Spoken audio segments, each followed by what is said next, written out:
Oi, pessoal, tudo bem? Vamos falar um pouco mais aí sobre a indústria da cultura, que tem aí na apostila de vocês, na página 5, tá? Então aqui a gente tem a fábrica, né? The Factory, que era do Andy Warhol, tá? Era aqui que ele produzia a sua arte. A gente vai entender um pouco isso, tá? Então vamos falar aí mais um pouquinho sobre ele. Então, em sua arte, quando o Andy Warhol retrata fielmente um produto industrial, tá? No nosso exemplo, como foram as latas de sopa, inclusive colocando as latas lado a lado, como em uma prateleira de supermercado, podemos fazer a seguinte leitura: a arte pode ser transformada em um produto industrial, feito para o consumo, assim como qualquer outra coisa, ok? Agora, né? Se você comparar a imagem das latas, né? Que nós vimos que ela, para quem quiser relembrar, ela tá lá na página 3, ok? Com a foto da livraria ou do foyer, né? Do foyer, que tá do cinema. Na página 4, então dá uma olhadinha aí na página 4, né? A gente tem aí os livros numa prateleira, tá? E os cartazes, né? Vamos colocar aí, dos filmes e o cinema, tá? Comparando as latas com essa prateleira de livro e com esses cartazes de filme, tá? Verá que existem semelhanças entre elas, desde a disposição do produto, então lata de sopa, livro, filme, um ao lado do outro, até a finalidade dessa disposição, que é a venda, o consumo, ok? Ou seja, mesmo as obras de artes visuais, como as de Andy Warhol, seguem essa lógica quando ficam disponíveis para compra em galeria de arte. Então, é uma arte feita para consumo, tá? Andy Warhol chamou seu ateliê de factory, que traduzido para o português significa fábrica. O local reunia uma grande quantidade de artistas que produziam criações coletivas, além dos assistentes que o auxiliavam na produção de suas obras. Esse nome foi dado porque antes de ser ateliê de arte, o prédio abrigava uma antiga fábrica de chapéu. Mas é impossível não fazermos uma relação com a forma que o Warhol produzia suas obras em série, em grande quantidade e com foco na venda e no lucro, ok? Então o Warhol ele tinha essa diferença. Ele quando produzia suas obras em grande quantidade. É, Quando ele produzia suas obras, quando ele começou a fazer, né, a serigrafia, que é uma técnica que vocês vão ver no próximo vídeo, que você pode fazer em camiseta, em objetos, em papel, tá? Então, consiste em quê? Consiste em você criar aí uma tela, então é uma tela vazada, né? Onde você faz ali a posição do desenho e passa tinta com rolinho por cima, tá? Isso te dá a chance de fazer várias cópias, tá? Tem várias camisetas que são produzidas com silkscreen ainda hoje, tá? É uma técnica muito legal. Eu mesmo adoro, eu sempre tive vontade de aprender. Um dia eu quero fazer um curso para criar camisetas bem legais, assim, porque eu adoro desenho em camiseta. E é uma técnica muito utilizada ainda hoje, a técnica do silkscreen, tá? Da serigrafia. E o Warhol, ele fazia isso. Então, ele colocava, como vocês conseguem ver aqui, ó, nesse fundo, as suas obras eram pequenas ou grandes, dependia, porém ele conseguia fazer várias obras iguais. Às vezes ele modificava só a cor do fundo ou a cor do elemento, mas ele conseguia produzir obras iguais, ok? E em grande escala, tá? Como tá aqui, ó, grande quantidade. E o foco sempre para venda e para o lucro. O foco dele era vender o lucro, ok? E vamos falar mais aí, ó. Aí na apostila de vocês, nasce a indústria cultural, tá na página 6. Então vamos lá. Então, no final do século XIX, surgiram invenções como a fotografia e o gramofone, tá? O gramofone era um antigo aparelho para reprodução de música, tá bom? Quando a gente fala de fotografia, a gente fala um pouco dele. Ele foi uma invenção muito utilizada na época. Então ele era um aparelho, parecia um aparelho de disco e na frente tinha parecia um trompete assim na frente, bem grandão, com a agulha, né, do disco. Então era foi o primeiro aparelho para reproduzir música, tá? Tanto para gravar quanto para reproduzir música. Ele era a manivela, bem interessante, tá? E então o mundo todo conheceu a possibilidade de reprodução de imagens, sons e música. As imagens com a fotografia e o som e a música com o gramofone. As pessoas até falavam ou cantavam, ok? As consequências dessas invenções foram muitas. Perceba que com elas os produtos culturais, que até então eram únicos e que normalmente tinham de ser apreciados ao vivo, passaram a ser reproduzíveis, ok? Ou seja, uma grande quantidade de pessoas passou a ter acesso a esses produtos. Esse foi o marco que podemos chamar de nascimento da indústria cultural. Aliás, esse termo indústria cultural foi criado pelos filósofos alemães Theodor Adorno e Max Horkheimer na década de 1940, para definir um novo sistema no qual a cultura deixou de ser produzida como uma livre expressão humana e passou a ter outra finalidade principal, a venda, principalmente depois das grandes guerras, ok? Então vamos lá, continuando. A cultura, tá, feita em série, grande quantidade, industrialmente, para o grande número, passa a ser vista não como um instrumento livre de expressão, crítica e conhecimento, mas como produto trocável por dinheiro e que deve ser consumido como se consome qualquer outra coisa, ok? E produto feito de acordo com as normas gerais em vigor, produto padronizado, como uma espécie de kit para montar um tipo de pré-confecção feito para atender as necessidades e gostos médios de um público que não tem tempo de questionar ou o que consome, tá? Uma cultura perecível como qualquer peça de vestuário, uma cultura que não vale mais como algo a ser usado pelo indivíduo ou grupo que a produziu e que funciona quase exclusivamente como valor de troca por dinheiro para quem a produz, ok? Para vocês terem uma ideia do que a gente está falando aqui, é mais ou menos o que acontece com Romero Brito. Tá? O Romero Brito não é desse tempo, mas ele se inspira muito nesse tempo para produzir suas obras. As obras de Romero Brito, elas são muito parecidas com as obras do pop art. E porque sempre que a gente fala de pop art, vem a imagem das obras do Romero Brito. Por que muitos artistas, muitos professores de artes e muita gente ligada ao mundo das artes não gosta do Romero Brito, tá? Porque a obra do Romero Brito é uma produção em massa. Ele tem as suas obras únicas, mas a grande maioria das obras do Romero Brito é para venda, tá? Então é por isso que ela causa aí um pouco de conflito em relação ao mundo da arte, tá? Muitas pessoas não gostam dele exatamente porque as suas obras elas são colocadas em mercados. Então a gente tem lojas de Romero Brito espalhado pelo mundo inteiro, obras do Romero Brito espalhado pelo mundo inteiro, e tem uma marca Romero Brito, ok?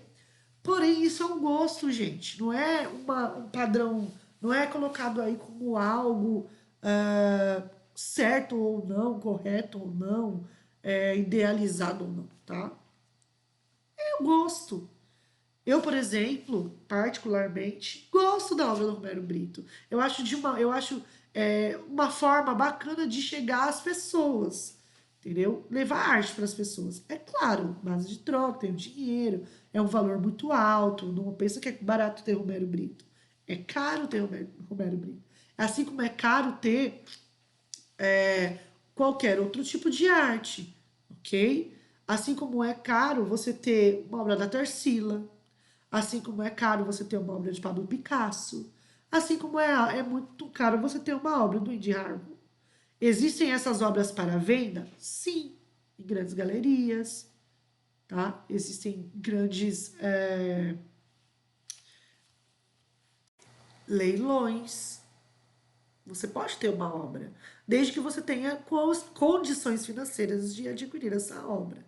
Então, se a gente for pensar numa escala grande de valores, o meio mais próximo que eu tenho de ter uma obra de arte é de uma obra de uma produção como a do Romero Brito, ou uma produção como um artista do Imbu das Artes, que é um artista mais individual, mas que não tem aí uma visão, né, tão grande quanto esses artistas que eu comentei, mas que não deixa de ser uma obra de arte. Então, hoje, a obra de arte, a arte, ela é feita para o consumo, ela é feita para a base de troca por dinheiro. Você não vai encontrar um artista que faz a sua obra de arte e doa para qualquer pessoa na rua. Ou um artista que faz uma obra de arte só para ser apreciado. É muito difícil. Não vou falar para você que não tem. Tem, tá? Tem e tem bastante. Mas é muito difícil, porque as pessoas hoje precisam viver, precisam se manter, comprar o seu material artístico, que é caro, muito caro. Quem gosta de desenhar aí sabe o que eu tô falando. Vai comprar um lápis de cor bom, é caro. Vai comprar uma tinta acrílica boa, é cara. Pincel, um absurdo. E se você não tem uma condição financeira bacana, você não mantém a sua arte. Então o artista hoje ele tem que ter os seus meios. Então hoje a arte ela é sim a base de troca, ok?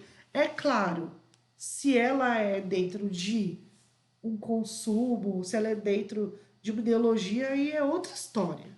Tá? O que eu quero que vocês entendam é que a partir do século XIX, no final do século XIX, a arte ela deixa de ser uma arte única e colocada à exposição ali para ser visualizada e admirada. Ainda existe a arte assim? Claro que sim. Tá?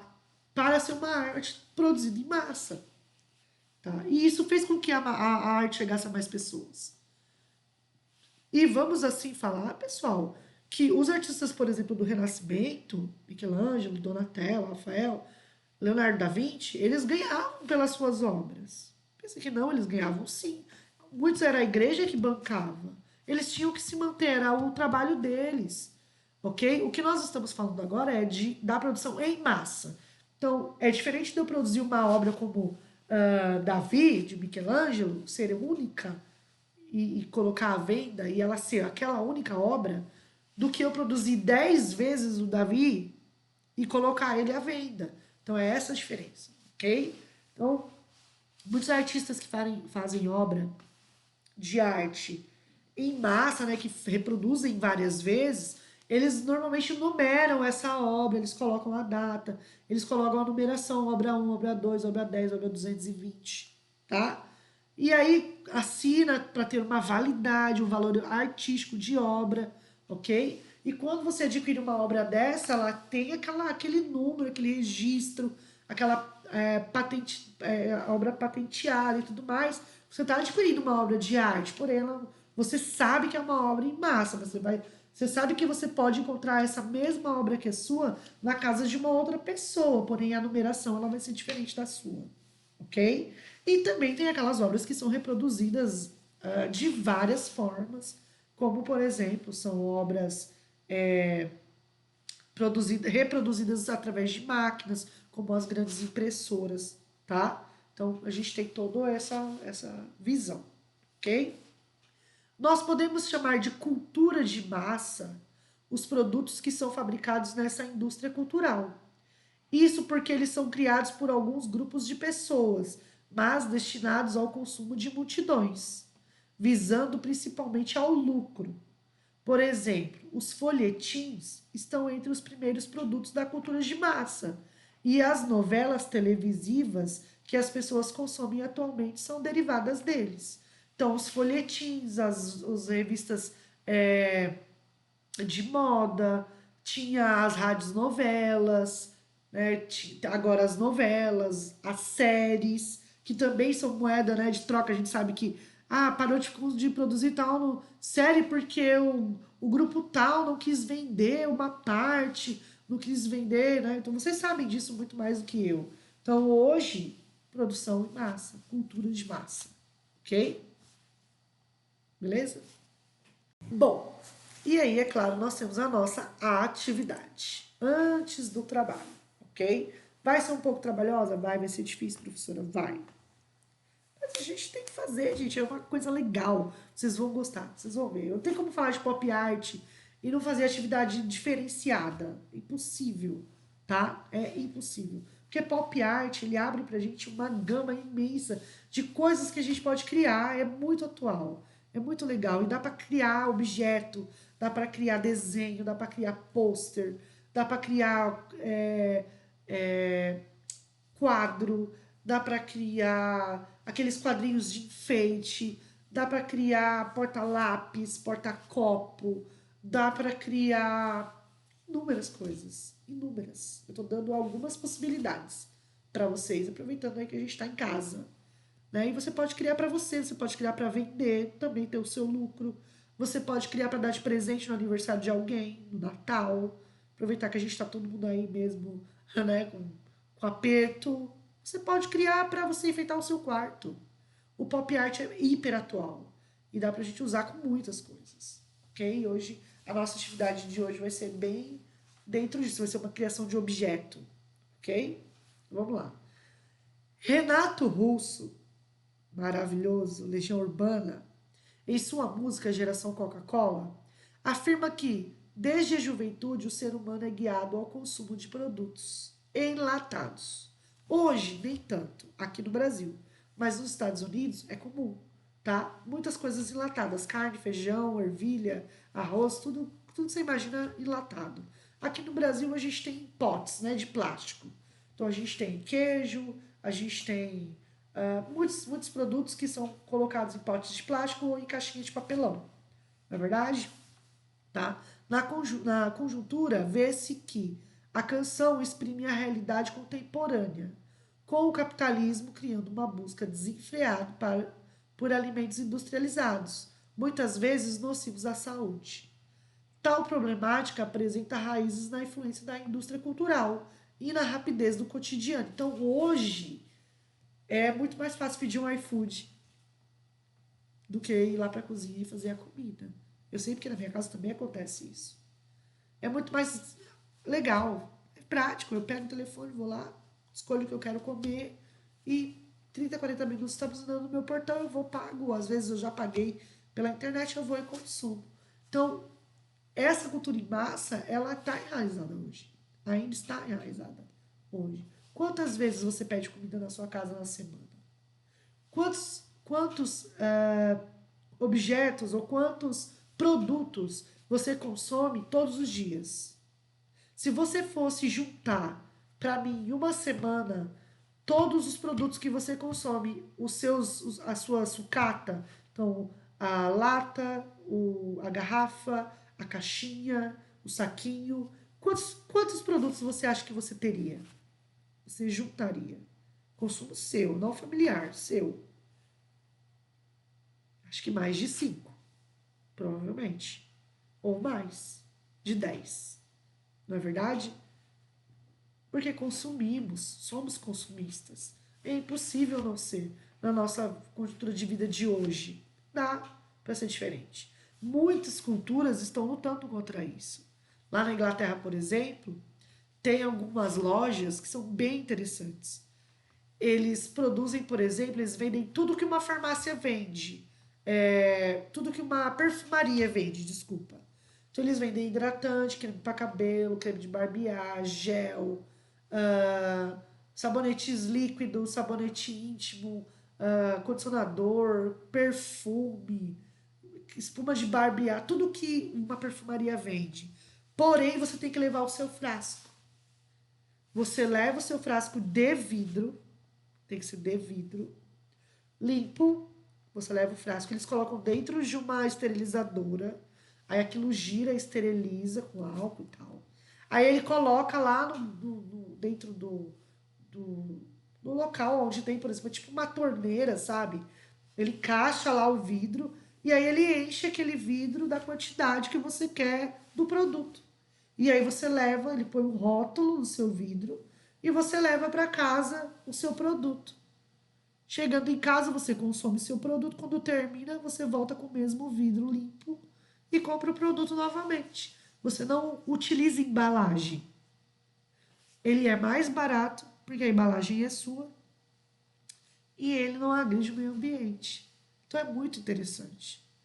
Tá? E isso está virando uma febre mundial. Também tem isso com alimentos, por exemplo, farinhas, farináceos, grãos. Você também tem muitos lugares que vendem assim. Tem muitos lugares que vendem cerveja e refrigerante assim, que você leva o seu recipiente e ele enche para você, tá? É bem interessante, tá? Provavelmente é o futuro, ok? Mas hoje nós ainda somos envolvidos com a indústria cultural em massa, com o consumo, ok? Então, a indústria cultural é a principal responsável pelos maus hábitos alimentares do povo brasileiro. Isso porque, através de propagandas e anúncios, as empresas criam a necessidade de consumo das pessoas, conforme afirmado pelos filósofos da escola de Frankfurt, Adorno e Horkheimer, utilizando a imagem de pessoas alegres ao ingerir o alimento. Desse modo, a ideia de felicidade está ligada intrinsecamente à compra. Então, quando você vê uma propaganda de coisas para criança, é sempre cheio de musiquinha e é bonitinha, alegre, divertida. Quando você vai comprar algo para o seu consumo, as pessoas são bonitas, são felizes, estão felizes em consumir aquilo. Isso te induz a comprar. Por isso que hoje é proibido, está sendo proibido o incentivo de venda de brinquedos infantis na televisão. Pode ver que você não vê mais propaganda de brinquedo. Você não vê mais propaganda, muitas propagandas de comida relacionadas à criança. Porque está incentivando esse consumo exagerado. Ok? Bom, os nossos artistas do pop art utilizavam isso de uma forma muito clara e transformavam o produto em algo para venda. Muitos até criaram rótulos para algumas empresas, tá? Vários artistas, por exemplo, o Warhol fez rótulos, tá? Outros artistas, como Hamilton, também fez rótulos. Depois a gente vai falar sobre esses rótulos. Mas agora a gente tem uma atividade bem legal. Então, você vai realizar para mim um novo produto, que é o refrigerante, tá? Então, geração refrigerante. Não tem geração Coca-Cola? Geração refrigerante, porque depois da Coca-Cola veio vários outros, né? Aqui no Brasil, então, tem até Guaraná Jesus, né? E aí, o que você vai fazer? Você vai comprar uma latinha de Coca-Cola, ou de Guaraná, ou de Fanta, uma latinha, tá? Pode ser até de chá, por exemplo. Só não pega de cerveja. Apesar que você não vai abrir a lata, tá? A não ser que seu pai fale, ó, não pode usar e depois eu bebo. Só não vai beber você, né? Por favor. Eu vou precisar da lata fechada, ok? Para ela não ter problema de amassar. Porque a lata, depois que sai o gás, ela fica mole, né? Qualquer coisinha amassa fácil. Então a lata tem que estar fechada. A lata vem pintada, certo? Ela vem pintada com o rótulo aí, com a logomarca, né? As, as qualidades de um refrigerante. Você vai pegar uma esponja de aço, que é o Bombril, o famoso Bombril, Solan, né? A Solan. Você vai pegar aí a esponja de aço e vai esfregar essa lata com a esponja seca. Tem gente que põe a esponja molhada. Eu sempre fiz com a esponja seca. Agora, se você achar um outro método, depois você me conta se deu certo, tá? Você vai esfregar essa esponja, ela vai doer um pouquinho o dedo, tá? Eu já vou avisando logo. E vai deixar a lata desse jeito, ó, sem nada. É bem fácil. Só de você passar a esponja já sai essa tinta que gira aí, que tá ao redor da lata, ok? Você vai deixar a lata assim, ó, alumínio, purinho. fechada, com o líquido dentro, porque senão ela amassa, ok?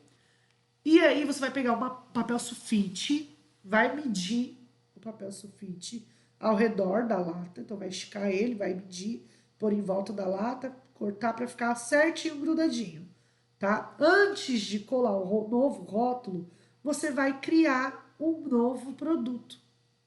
Então você vai fazer o quê? Você vai criar um rótulo novo, no estilo pop art. Por quê? Porque se eu estou vendendo um produto de consumo jovem, um refrigerante, ele não pode ser algo sem graça. Ele tem que ser alegre, divertido. Pode ver que vários refrigerantes estão mudando a sua, o seu logo, a sua marca, a sua cor. Algo, né? Antigamente a Coca-Cola vinha com nome. Está chamando a atenção do jovem. Então eu quero que o seu rótulo seja bem alegre, se inspira no pop art, pega as cores alegres, cores vibrantes, tá? Faz aí um desenho bem legal, cria um nome novo, tá? Para o seu refrigerante. Então você vai criar um novo, um nome, um logo, fazer o rótulo todinho ao redor da lata, né? Para circular a lata, todo criado por você. Aí você vai pôr esse rótulo em volta da lata e vai passar durex. Sabe o durex? Pode ser o fininho, pode ser o grosso, tanto faz. Você vai passar o durex para grudar esse rótulo na lata. Eu normalmente faço assim. Eu ponho o rótulo em cima de uma mesa, aí eu preencho de durex em cima da mesa, preencho de durex em cima do rótulo, aí depois eu corto as bordas, né, do durex e colo ele na lata. Ou eu colo com fita dupla face, ou eu colo com o próprio durex mesmo, que aí depois eu passo o durex de novo por cima e já gruda na lata, tá? Então, você vai criar o seu novo rótulo. Então, o que você vai, infelizmente, me desculpem, mas você vai ter que comprar uma latinha, se você não tem, tá? Tirar, de novo, tirar a tinta, deixar ela em alumínio puro, aí no papel você vai criar um novo produto, um novo refrigerante, com o nome que você queira, com as cores que você queira, com o logo que você queira. Se quiser colocar as informações, né, aí do produto, pode pôr. Depois você vai passar durex nesse rótulo e colar na latinha nova. Vai tirar uma foto bem propaganda, né? A gente está fazendo uma propaganda para uma revista. Vai tirar uma foto bem criativa, bem legal e vai postar no Classroom para mim. Não esquece de guardar a lata. Porque aí quando a gente voltar, eu peço todas as latas e coloco em exposição. Eu sei que você vai ficar tentado em tomar, né? Tá, pode tomar e guardar a lata aberta. Tá bom?